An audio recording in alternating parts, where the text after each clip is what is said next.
दोस्तों, सुप्रभात। आप सबका मैं अनिल मिश्रा आज 11 जून 2023 को हार्दिक स्वागत करता हूं।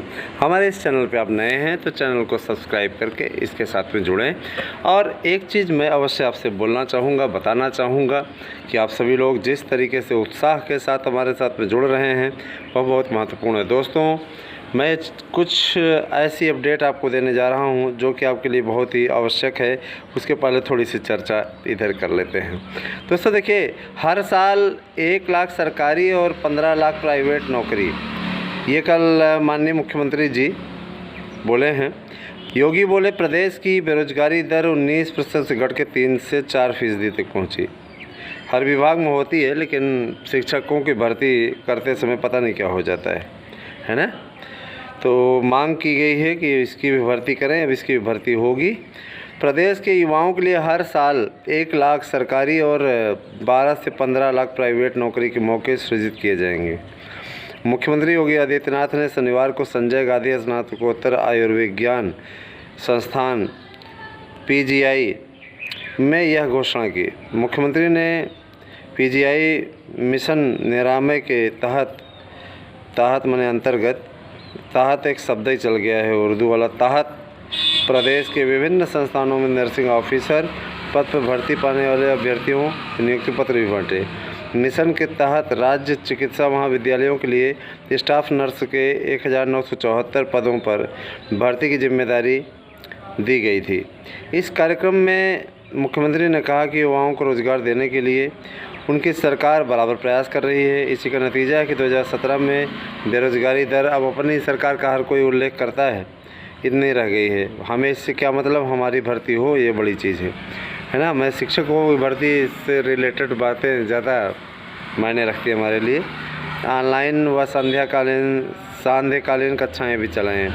अच्छा, भर्ती से पहले बन जाते थे नियुक्ति पत्र। अच्छा, ये सब अपना रहता है। अब देखिए, इसी पे अखिलेश यादव का एक बयान आया है।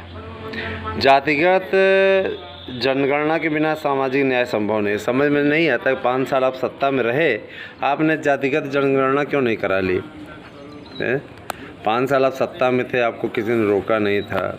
जातिगत जनगणना करा लेते। समझ रहे हैं ना। क्षेत्रवाद, जातिवाद, संप्रदायवाद, इनके चक्करों में जो लोग राजनीति करते हैं तो वो देश के कभी हित नहीं हो सकते। क्लियर कट बात। ऐसे लोग देश को बांटने, समाज को बांटने का कार्य करते हैं, और इसके लिए चाहे किसी भी पार्टी के लोग हों, इन चीज़ों का सपोर्ट मैं किसी प्रकार से नहीं कर सकता हूँ। ठीक है, यहाँ पे बात इसकी नहीं है। देखिए, गवर्नमेंट की बात नहीं है। गवर्नमेंट अखिलेश यादव की भी कुछ नीतियाँ बहुत अच्छी लगती थी, हमेशा हम लोगों ने समर्थन किया।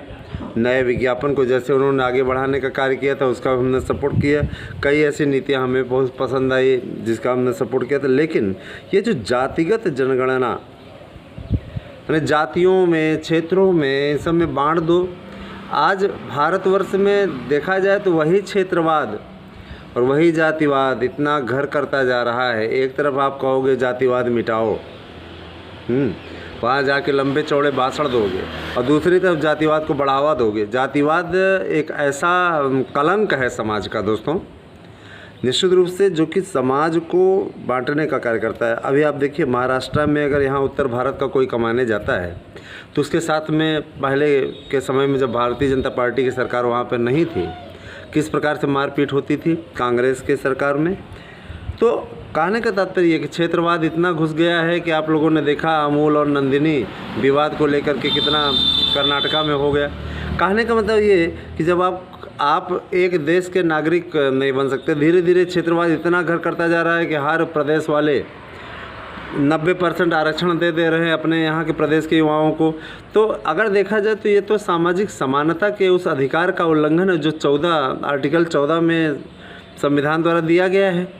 जाहिर सी बात है कि उसका अनुपालन सही तरीके से होना चाहिए, है ना, लेकिन हो नहीं रहा है। समझ रहे हैं ना, ये चीज़ है। तो जातिगत जनगणना जैसी मांग उठाने वाले लोग जब सत्ता में स्वयं थे तो उनके हाथों की लेखनी क्या थम गई थी। उन्होंने 5 वर्ष में ऐसा कोई आकर्षक सराहनीय कार्य नहीं किया जिससे कि हम लोग बहुत संतुष्ट हो सके। 4 अरब रुपए आम अभ्यर्थियों से ठगे गए। तो सीधे सीधे बोलते हैं, 4 अरब रुपए हमारे आम अभ्यर्थियों से ठगे गए। नौकरी किनको मिली? जो नौकरी के अधिकारी नहीं थे, जिनके विज्ञापन को उच्च न्यायालय ने और बाद में उच्चतम न्यायालय ने अवैध करार दे दिया, तो वो नौकरी कर रहे हैं। समझ रहे हैं ना? ऐसे लोग टीचर हैं, और वो लोग जो कि वास्तव में उसके अधिकारी थे, आज वो बाहर हैं। और आज अगर उनको संगठित करने का प्रयास किया जा रहा है, उनको एकजुट करने का प्रयास किया जा रहा है, और ये सरकार कुछ उन्हें देना चाह रही है, तो कुछ जाहिल लोगों के मन में एक प्रकार की कुलबुलाहट है, एक प्रकार का उनके अंदर कष्ट है।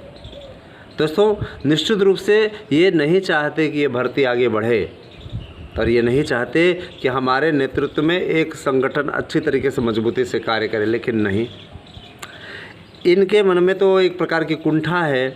अगर 72,825 की काउंसलिंग कराने में सफल रह गए तो इनका नाम हो जाएगा। हमें सिर्फ नाम ही चाहिए, मैं नाम के लिए ही परेशान हूँ।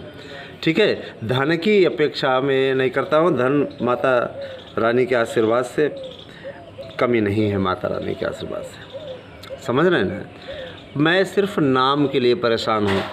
मैं चाहता हूँ मुझे भी हज़ारों की संख्या में लोग जाने। अभी तो हज़ारों की संख्या में लोग जान ही रहे हैं। 24,500 से ज़्यादा सब्सक्राइबर हो गए, है ना? 25,000 की ओर बढ़ रहा है। और धीरे धीरे जिस तरीके से आप सभी का स्नेहिल आशीर्वाद है, आगे और बढ़ते जाएंगे, आगे बढ़ता जाएगा। तो दोस्तों, ये सारी चीज़ें हैं। अब रही बात ये कि बहुत से लोगों का ये कहना है कैसे होगा, कब होगा, कैसे, है ना? तो बहुत जल्दी ही आप लोगों को इसकी प्रक्रिया समझ में आ जाएगी, सीधी मेरिट जुड़ेगी। अब इसमें कोई दो राय नहीं है।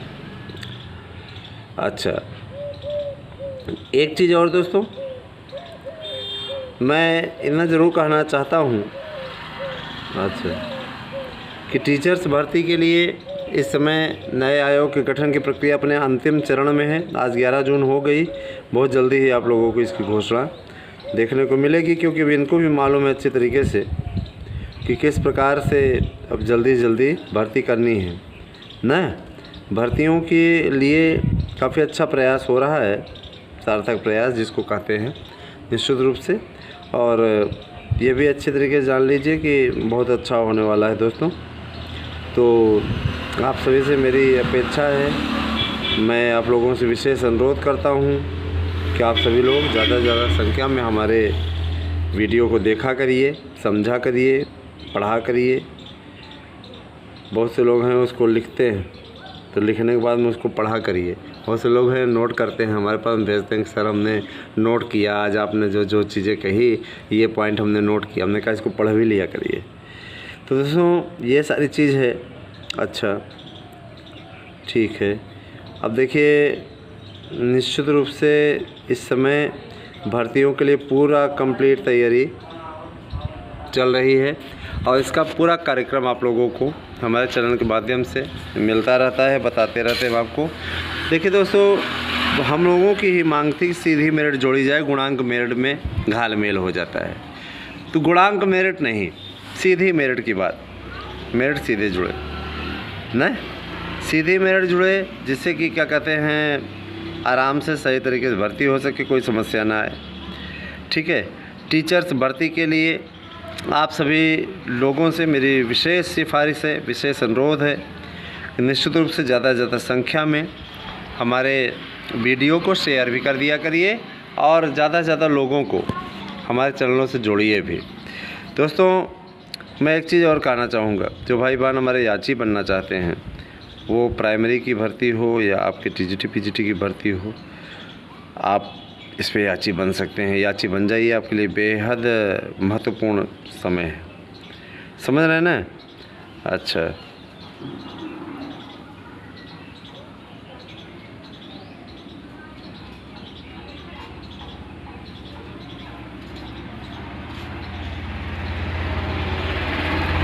ये बहुत ज़रूरी होता है ना? ध्यान दीजिएगा